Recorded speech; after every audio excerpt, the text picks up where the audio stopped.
How's it going, guys? I'm Chill, and today we're learning SOVA as fast as possible so you can learn the agent and get right into the game. For this video, I'm going to assume that you have some kind of basic understanding of Valorant and you've already went through the tutorial and kind of know how the game works a little bit. This guide will help you learn the fundamentals and get you comfortable with SOVA's abilities and his role as an agent in a real match. Let's get into it.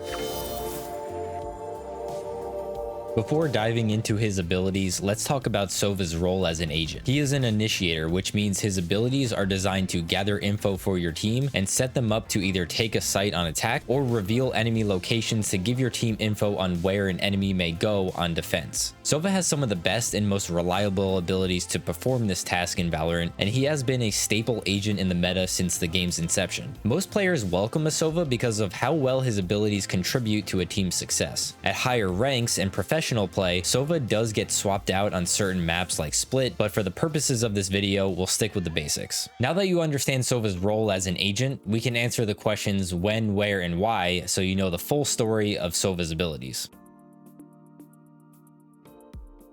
Let's start with SOVA's signature ability, Recon Bolt, often referred to as his dart by the community. Recon Bolt is one of the best abilities in the game, and upon contact with any surface, it will stick to that surface and reveal enemies that are within the dart's line of sight. The dart highlights the enemy so that you can see them through walls and reveals them on the minimap. It sends out 3 pulses before disappearing. Recon Bolt has a radius of 30 meters that you can see clearly on the minimap. If an enemy is outside that range, they will not be revealed even if they can see the dart. You'll notice that when you take out your Recon Bolt, a bar appears that displays the amount of power you're putting into the shot. The higher the charge, the faster and the further it travels. The dart can also be bounced off of surfaces by right-clicking. You will see one of the diamonds fill in for each bounce, which maxes out at 2. You can also charge your Recon Bolt and add bounces at the same time. Ahead.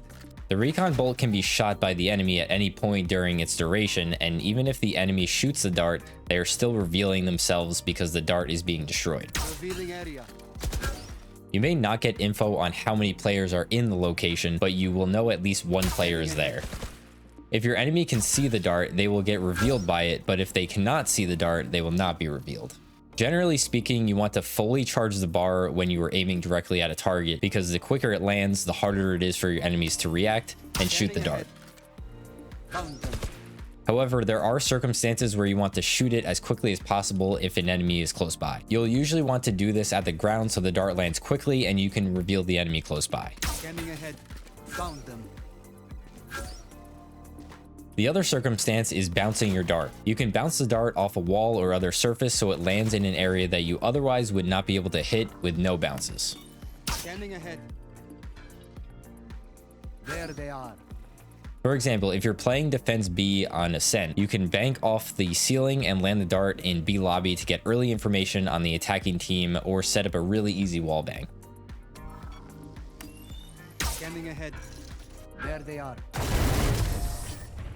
Feel free to experiment with different angles to achieve your desired dart location, but also keep in mind that no bouncing your dart is the best way to reveal enemies without alerting them that the dart is coming. Okay, that was a long explanation, but I think a necessary one. Let's go over the where, when, and why you should dart. Your goal should be to land the dart in areas of the map that you think attackers and defenders could be positioning themselves, while also trying to optimize the amount of area the dart sees. You'll get the hang of the common spots enemies play as your experience with the game grows. But for some quick examples on defense, this would include A main, Scanning ahead.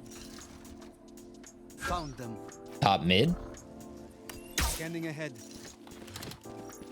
Found them. mid link, sometimes referred to as tiles, Revealing area. There they are. and of course B main. Scanning ahead. There they are. On attack, you can shoot this tree in B, Revealing area. Found them. this wall in mid, Scanning ahead. There they are. and this corner behind generator. Scanning ahead. Found them. Making sure the dart lands high up is also important so it can reveal more spots and make it harder for the enemies to destroy. Revealing area. There they are. Okay, that's enough of Recon Bolt. Again, lineups can be insanely useful for Recon Bolt, so if you really want to optimize the ability, I highly suggest that you check out the lineup guides that can really help you out. The next ability is Owl Drone. Just as the name suggests, this is another very useful info gathering ability that gives you sight of an area without actually having to peek yourself. SOVA Drone recently got nerfed by Riot, but is still a very useful info gathering ability. You operate the drone in first person while SOVA remains in the same spot. You can control the drone with your movement keys and also move it up and down with the control and spacebar. Deploying drone.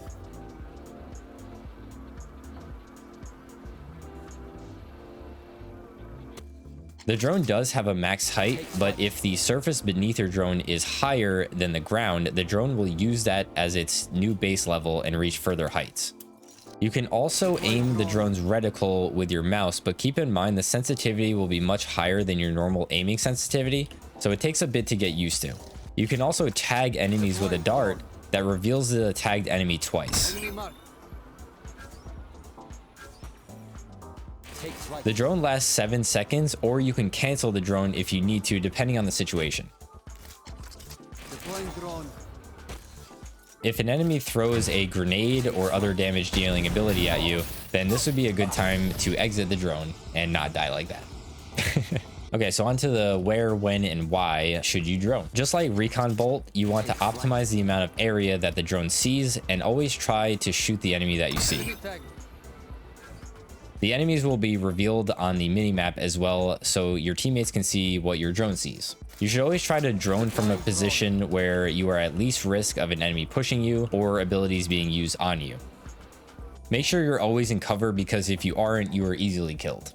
So when should you drone on defense? I think a great time to do this is either after your initial dart or when your team needs to retake a site that the attackers planted on.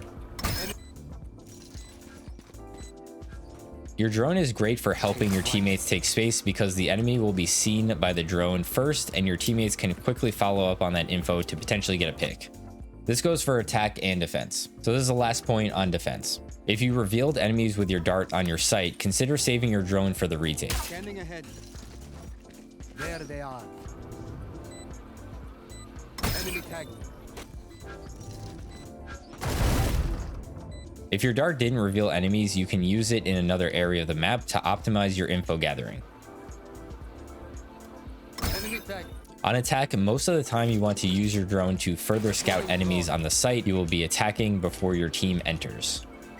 This has the same effect as I mentioned on retakes. Your drone essentially takes the role as a non-lethal duelist, entering site first to get info for your team. Also keep in mind your drone can be used to spot enemy traps and even break them, like the Cypher tripwire. Next we have Shock Bolt, but no one says that it's called Shock Dart. Don't forget it. Shock Darts also recently got nerfed but can still be lethal. You get up to 2 of them and they have the same mechanics and trajectory as Recon Bolt, only they don't stick to surfaces and they deal AoE damage. Shock dart.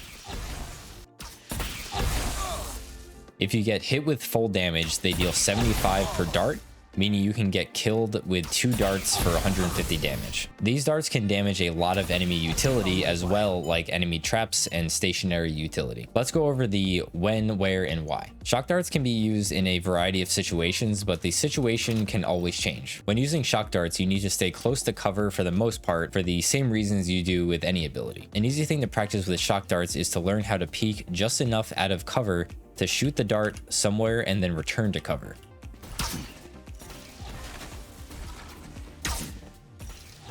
Keep in mind you can use the ping system in Valorant to pre-aim the spots you want to shoot to make your life a little bit easier.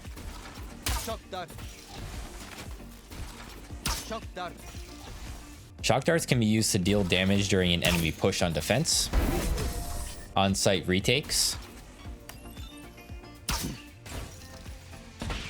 No more to oppose us. and post-plant situations while you're on attack. Shock dart. Shock dart. Some of these require you to learn lineups, but you can absolutely use these to clear out common areas you think enemies are playing to get some early damage in before actually fighting with your guns. Shock darts actually used to be heavily used during post plants, but ever since the 75 damage nerf, you have to make sure that each dart lands perfectly in order to get a kill. Finally, we have SOVA's ultimate, Hunter's Fury. This is probably one of the harder abilities to learn, but can be very effective. This ult shoots a max of 3 energy blasts if used within its 6-second timer. It reveals enemies who are hit by it and does 80 damage per hit. Hitting an enemy twice results in a kill. The ideal situations where you want to use this ult are enemy pushes the site on defense, There they are. post plant on attack, Right here. I am the hunter. and sometimes at the beginning of a round to get an early pick if you're brave. There. I am the hunter.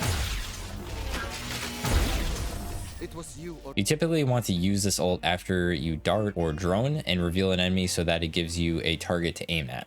scanning ahead. There. I am the hunter. The timing here is pretty important because if you wait too long after the enemy is revealed, you may miss a golden opportunity to get a pick. Where you should ult depends on the situation, but choosing an area that is difficult for the enemy to avoid is probably your best bet. Like this spot on Ascent, you're limiting where your enemy can go and you can hit multiple targets at the same time. I am the hunter.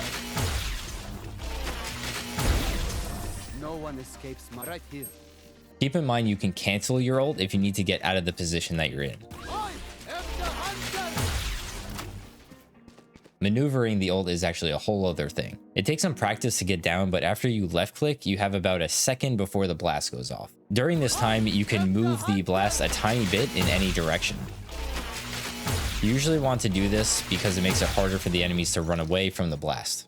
In between shots, you can aim normally if you need to shoot another area. I am the hunter.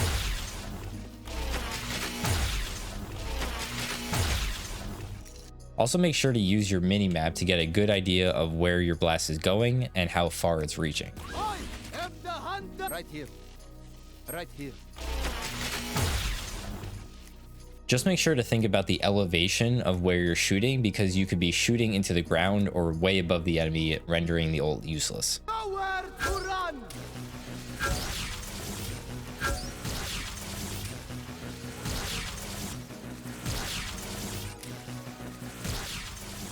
Okay, so that was a lot to take in, I'm sure. But with this, you should now have a solid understanding of how SOVA works. SOVA is one of the highest skill ceiling agents in Valorant, and you can really sink a lot of time into learning lineups, which I think if you're playing SOVA at a higher level is necessary. So study hard and make average Jonas proud.